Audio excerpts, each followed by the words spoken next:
Hiram Rhodes Revels, the nation's first black senator. On January 5th, 2021, the state of Georgia elected Raphael Warnock, the state's first black U.S. senator. However, this was made possible by another gentleman by the name of Hiram Rhodes Revels, who made history of his own in 1870 when he was elected the nation's first black senator.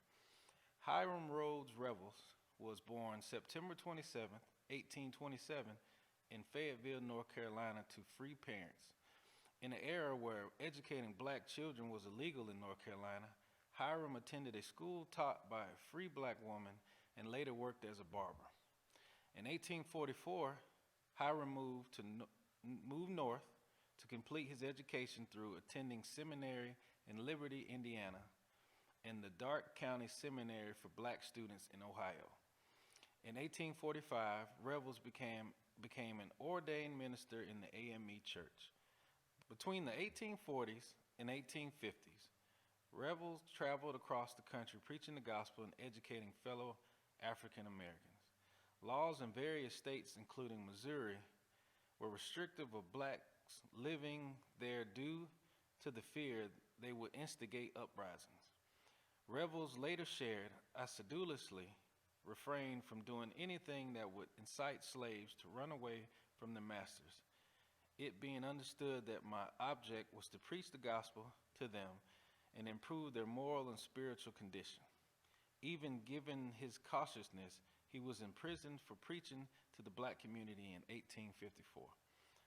Along with preaching the gospel, Revels wore other hats, including an educator. He later settled into Baltimore, where he became a principal of a school. When the Civil War began, Revels helped to organize black regiments to help win the war and emancipate enslaved black Americans. During the post-Civil War Reconstruction era, Revels was able to successfully run for Senate.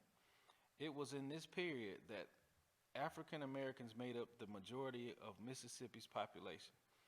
When Mississippi re-entered the Union, the state needed to replace the seats of Jefferson Davis and Albert G. Brown.